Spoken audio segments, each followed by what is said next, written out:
Hey, and welcome to the download. Today I have the privilege of sitting with Giddy Cohen. Giddy is the CEO from Skybox, and you will have noticed a couple of weeks ago we announced a strategic relationship with Skybox, working with them to deliver professional services in the Aussie market. Giddy, welcome to the download. Yeah, thanks for having me here. And indeed, welcome to Australia, your first time here. Yeah, absolutely. So what do you think so far?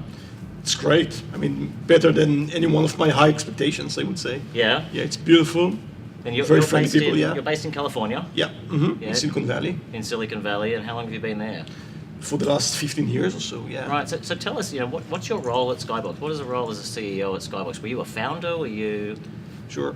Yes, I'm one of the founders. So we started, I would say, call it 2.5 founders. Yeah. And I was CEO initially for the first few years, then did some other positions in Skybox, and then came back to the position about 10 years ago, so 2008 actually, just before the markets collapsed completely, and had the fun of actually building the company since then. Okay, so tell me, what's 2.5 founders?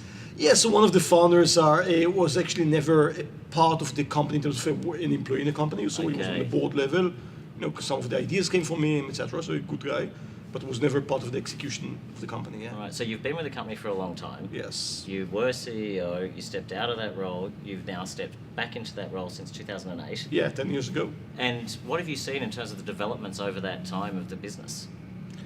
There are a lot. Yeah. So, Skybox was a startup that then started, right? Started in 2002, was the traditional route of getting VC money, developing first products, getting to a lot of early adopter customers, especially in the banking sector. And when the recession started, it hit everyone, but specifically the financial services market, it was not a pleasant experience, let's say. Right, so it was almost since the recession, I would say, 2009, 2010, were probably the hardest year in a sense, right? Because we need to reinvent the company. So with a lot of the technology already, right, for attack simulation, modeling, security management, already developed. Of course, we further developed it since then. And but the business was challenging, right? So we need to reinvent ourselves in a sense since then. And I think we've done pretty good job. We are probably now 15, 20 times bigger than we were then. That's a wonderful place to be. Out of every bad often comes some good. At least sometimes. Yeah, so tell me your career history, your history. How did you end up with Skybox and the idea and the concept? Yeah. So actually, I started my career, I would say, when I was 15 or 16 in software development. So, high school for me was the hobby. The real job was doing software development, which I did. I had kind of a couple of jobs. Then, served. I'm an Israeli, right? And I served like everyone else in Israel in the military. So a lot of experience on let's call it the network security side, cybersecurity. And then went off to the industry. But it was clear to me from day one. I mean, since I was a kid, right, that I'm going to create startups before I knew what a startup is. So. Okay. Yeah. And when you were in cybersecurity in the military, there's a particular group in the Israeli military that has a 4-digit number apparently. Sure. I can't remember, 18 something. Or, Yeah, 80 to 100, yeah. Yeah. Is that the part that you were a part of? Yeah, like a lot of the cybersecurity companies that are coming from Israel are for people that serve there, one way or another. And I have as well, yeah. And from everything I read about that, that's the elite security. So it's no wonder you At least took that's that. what we claim, yeah. And it's no wonder you took that then and turned it into a business with Skybox. So you reinvented yourselves. Why don't you share with me a little bit about what is the problem that you're actually seeking to solve, because you are quite unique in terms of what you're able to do in one solution. Yeah, absolutely. So, we believed when we started Skybox that what was true then, and now it's probably 10x, more true, I would say, is that there are a lot of solutions out there in the cybersecurity space that are helping to deal with specific attack vectors in the network level, endpoint level. So basically, what's called technical controls, right? Something that prevents something, detects an attack, etc. What we believed then when we started the company is that one of the bigger challenges is actually managing cybersecurity. So yeah, the fact you have a lot of solutions are, detecting or preventing attacks, it's great. But most of them, when you're putting them in a very complex enterprise network, and now it's way more complex, right, with hybrid, cloud, multi-cloud environments, on-prem and all of that stuff, that organizations don't really know if their protection they put in place is actually helpful at all, right, to deal with the emerging threats that are coming every day. And we believe that in order to ensure, right, that the attack surface, right, the set of all of the attack vectors on a corporate network are as tight as possible, basically, to ensure maximum protection, that has to be managed. That will not work just by plugging more holes or putting more firewalls or more intrusion prevention system or next-gen endpoint security or whatever. All of them are needed, but cannot be effective without proper management. And that's where our solution, our modeling, simulation, analytic solutions come to play.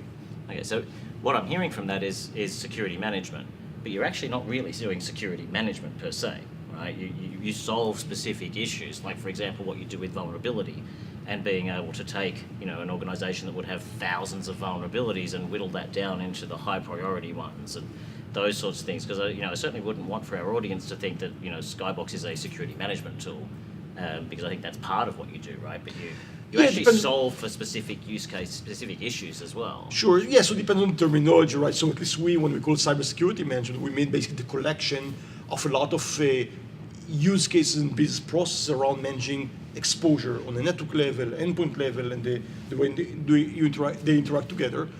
We do have, as you said, right, we have actually a platform with quite a few different products that are dealing with specific use cases. They're automating really important tasks that probably every security organization need to have, like vulnerability management, right? Not only the discovery side of scanning that is done by different tools, which we can consume their output, but actually putting all of that in the context of their network security controls, the policies of the organization, the threat landscape, to be able to prioritize and find what's really critical to fix, how to fix, to be able to track it, etc. And this is just one use case out of quite many that we can actually deal with our platform. And you make mention of the fact that there are many different use cases that you can solve for. When you're out and you're talking to CEOs, other CEOs or other CISOs in some of the largest organizations, which is a lot of where you guys play, when you're talking to them about solving for problems, what's the most common issue that you hear that they have that you say, we can fix that? Yeah. So I would say probably the most rudimentary and very common keyword that we're hearing from everyone is visibility. Most of them are responsible, or I would say all of them are responsible to manage the security exposure of very large complex networks where there's very little visibility to what they have there. So think about, you're giving someone the responsibility and accountability to secure the organization while they don't have enough knowledge, and their team as well, what's really going on there, and whether emerging threats are relevant for them and how to deal with that, and what are the most critical exposure to fix. And what we are providing to them is visibility, and on top of that, automation, orchestration in a lot of different use cases to make sure that they can tighten down that attack surface. And so do you find that that there's a couple of different justifications then? It's providing the visibility, providing the automation and the orchestration, and ultimately that's going to give them a much better handle on what's going on, yeah? Yeah, absolutely. So I would say that typically the ROI, right, the return on investment, comes in multiple ways. One, obviously, you can reduce significantly the risk of being exploited, significantly. Most of the attacks going on nowadays are leveraging known vulnerabilities, at least known to the attackers, and without too much effort, they can be really known to the enterprise that are trying to defend themselves. And so there's just great ROI, right, in understanding the attack surface and tightening it down. So that's one, just minimizing the attacks. On top of that, as organizations are trying to put now more and more resources into play, right, more people or consultants or whatever, to solve the issues, actually they can see that they cannot put enough people or cannot create enough budget to put enough people in play to be able to deal with the exposure on a day-to-day basis. There's also not enough people around. There aren't, right? Not enough humans, right, that can do the job. Exactly. And therefore, automation becomes both a way to save a lot of money, but also a way to enable organizations to do things they need to do by regulatory compliance because of best practices that they probably cannot do otherwise. So, and I think you touched on something really interesting, because there are thousands of security companies today. Sure. And you could probably argue that thousands of them come from Israel as well, right? There's a few thousand, yeah. There's plenty that come out of there, and there's plenty of security organizations, different security technologies. There's so many different ones, and some of them, everyone has their unique differentiator. Everyone does something that's niche. Everyone does something a little bit different to one another. And I think it's a market that's doing this, and ultimately it will end up consolidating, and it will become different. But almost every security vendor that you speak to talks about risk. Whereas what I'm hearing from you is it's not just about identification of the risk and mitigating the risk and doing so in a much easier fashion. It's also about an absolute ROI that that an organization can get as a return by either not having to hire more people, or being able to have less people, or have those people be more intelligent and effective in what they're doing with the information because it's presented to them in a different way than otherwise, which I think actually makes you relatively unique in the security market. The majority is just risk. I agree, and I think that most of the security vendors are selling based on fear. What can go wrong by attack, etc., which we don't at all. Of course, there's fear there, and for a good reason, because there are a lot of attacks going, and some of them can be really damaging. But that's not how we are. That's not our core to the value proposition. That's not how we sell our products. We believe, at the end of the day, that managing security is a business function. It requires a lot of technical understanding, requires dealing with a lot of technology, requires dealing with threats and all of that stuff. But at the end of the day, the reason organizations are investing in security in terms of people, systems, processes, is because it's good for the business, right? It's important for the business for keeping the brand, making sure that intellectual property or money is not being stolen, or whatever the case might be. And we want to assist the CISOs and their teams to be able to achieve their job in much more scalable, much more economic way. Okay. And you've recently invested in HBAC. Yeah, sure. You've hired Jerry Sillers, the wonderful Scotsman. Mm-hmm. What was part of your decision process in investing in Asia and doing more business in Australia and getting yourself set up here with people? What was the thought process that you had at a board level when you were making that decision?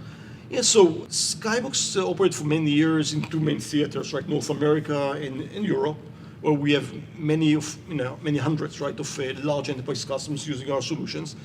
We did have kind of over the years, I would say, more lightweight operation in the Asia Pacific region, primarily to support initially, right, our US-based or Europe-based organization that had a big presence actually, like in Singapore or Hong Kong or India or whatever, or wherever, or other places as well. What we learn out of that is a few things. One, that there's a great market opportunity, a lot of need. I would say a lot of that both in India, Southeast Asia, and a lot in Australia. That's what we learned over the last year or so, where we decided it's not necessarily a market that we need to look at as an afterthought right after deepening our penetration to the other markets, but it's a market where, one, it's advanced, right? There's a lot of very similar problems we see in a lot of other leading economies, and a market that we should be committed to serve, right? It's a great opportunity for us, great opportunity to help a lot of organizations that have exactly the same challenges as anyone else has. And now you've been in Australia for, formally you've just launched. Yeah. But, we've been working together with you closely for some time. And I think that, to your point, that the maturity of the market here, in some cases, is actually even more mature than some of the other theatres. And you're noticing that as well. Yeah, absolutely. Yeah, and your go-to-market as a business, obviously in Centra, you see our hashtag everywhere, hashtag partner obsessed. We're a 100% channel-based business, and accordingly, that's what makes us work really well with you to be able to sort of be your services arm on the ground here as your partners are skilling up. Globally, have you got a partner-first model, a partner-only model? What's your play there? So globally, it's a partner-first model. We sincerely believe, not only from our, let's say, call it selfish positioning, right, as a software company, we want more to work with others that have a lot of resources, but we believe specifically in the cybersecurity space, and specifically when we're talking about solving business problems and not just implementing technical products in the network, that there are plenty of players like your company that have deep both expertise and relationship and understanding of the different, let's call it business problems that our shared customers will have. And therefore, we think that the best go-to-market for us, just being able to serve it better, can be done with the partners right in our ecosystem that actually can provide their expertise to customers one way or another, where we are focusing on providing the software, which is our expertise, right, developing cybersecurity management software as we discussed earlier, and we think that together we can best serve the customers. Right. So just to change tack, and it's really, sure. I appreciate what you've shared with us so far. If you had 3 books that you could recommend, and I always talk to people who would come onto the download and always ask for, the books that you read. Are you a reader? Do you read, management books, self-improvement books, etc.? Is that kind of your thing, or where do you get your growth from? Yeah, so I actually read a lot of different types of books. Okay. So I read, management books and stuff like that. I like to read, scientific books, right? So, recently I read different books in different math theories and some physics and other stuff. The developer at heart, hey? Yeah, I just like it, just enjoy it. And but the one that I actually, which is surprisingly because as a kid I just couldn't stand history lessons, couldn't. The one that I like the most is actually history books. Okay. And some of them can be very boring because not all of the history was exciting, but there's always something to be learned of. And some of them are actually really fascinating. So instead of answering, which 3 books I would recommend, I would say that I would recommend reading one big series of books. So actually, and I read it twice, and it has many thousands of pages. So I like a lot the Churchill writing of the history of the World War II. And it actually has 6 very thick volumes, starting from, I think, the early 30s until the end of the war, actually, until the time that he left office, right, in the summer of 45 or something like that. And it's fascinating. And the reason I like it, not only because I like history, it's interesting to know what happened, is because you can learn so much by looking at the different challenges, right, the leader is going through, and the ability, right, to read the situation, form a strategy, guide the country, the troops, right, and how to implement it, dealing with challenges being thrown at him or everyone else, for that matter, then effectively. And that's, I would say, out of all of the history books, leadership books that I like the most, requires a lot of patience because he wrote a lot. So it's the Churchill series? Yeah. And what's it called? So actually, I looked at the name just recently, just because I knew that they will be interesting in those type of podcasts, right, about that. But it's actually I think the name is it's basically the Churchill kind of a series of the kind of World War II kind of a first.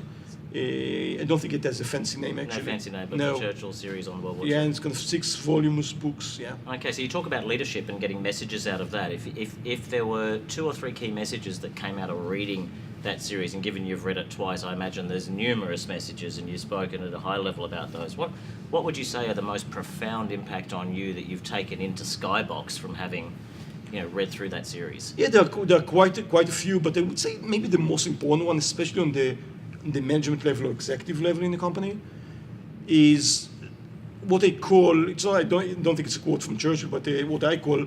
Actually, it's kind of seeing the future. Okay. That as the company gets bigger and more complex, you see that as part of being kind of CEO or executive in executive leadership of the company, you can't, as much as it's tempting, right, to deal with the day-to-day in everything, right, because you're coming from a lot of experience, right, technical experience like myself, or whatever sales experience like for VP sales or whatever the case. You see that the impact you can have in a company becomes less and less tactical, even if you want to, or even if you are tempted to deal with every detail, and becomes more strategic. And then you ask yourself, okay, so what does it mean to be strategic? And the first step is to basically project the future.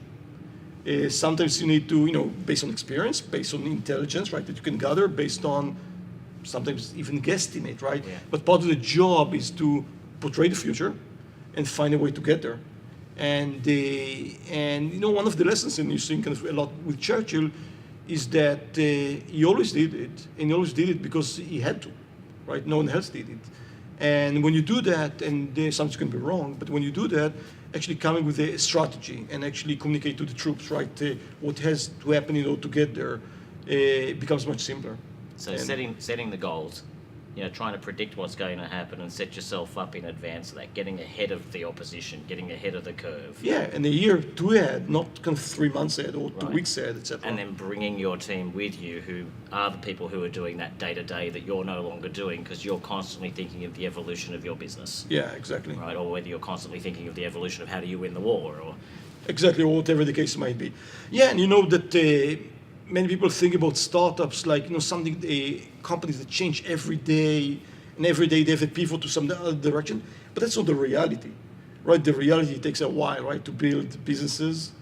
And of course, you need to adjust. You need to kind of adjust to reality, adjust to competitive landscape, adjust to market demands.